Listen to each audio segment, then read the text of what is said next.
Katika kipindi cha mwezi Mei kuanzia tarehe 12 hadi Juni tarehe 8, katika misako na operesheni mbalimbali limefanikiwa kubaini, kuzuia na kutanzua uhalifu, na jumla ya watuhumiwa 227 wamekamatwa katika maeneo mbalimbali ya mkoa wa Dodoma kwa makosa mbalimbali ya kiuhalifu.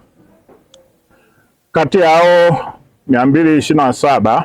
watuhumiwa 107 wamekamatwa wakiwa na vitu mbalimbali ikiwemo dawa za kulevya aina ya mirungi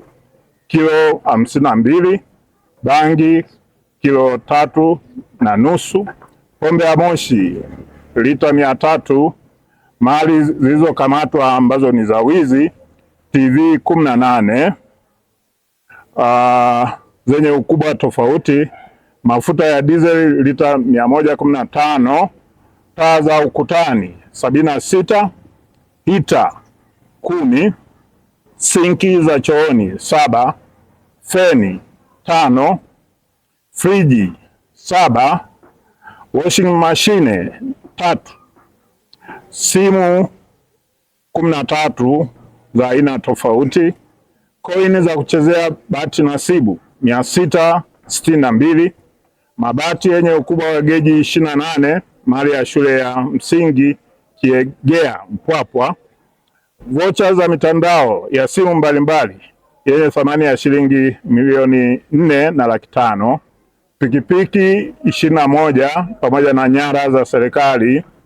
ambazo ni ngozi 12 za twiga na pembe 3 za tandala.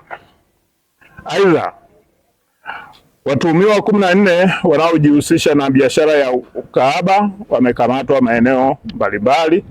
Watuhumiwa 15 wamekamatwa kwa kosa la unyang'anyi kwa kutumia silaha, pamoja na watuhumiwa 50 wanaojihusisha na uporaji kwa njia ya pikipiki maarufu kama vishandu. Watuhumiwa wote watafikishwa mahakamani mara baada ya taratibu zote za kisheria kukamilika. Lakini pia tuna raia 6 wa kigeni ambao walikamatwa kwa kosa la kuingia nchini bila kibali,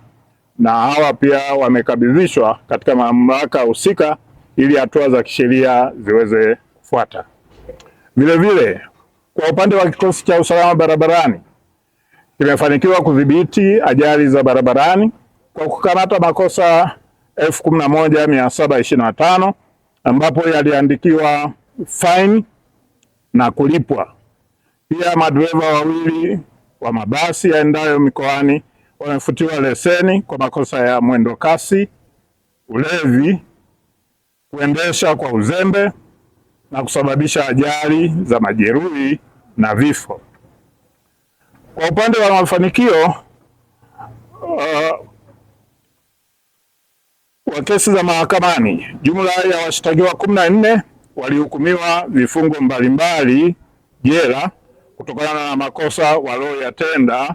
yakiwemo ubakaji kosa moja, mtuhumiwa mmoja kifungo cha miaka 30, kujeruhi mtuhumiwa mmoja miaka 5 jela na kulipa faini kiasi cha shilingi 500,000, kubaka kwa kundi watuhumiwa 4 kifungo cha maisha jela, biashara ya ukahaba watuhumiwa 8 kifungo cha miezi 4 jela.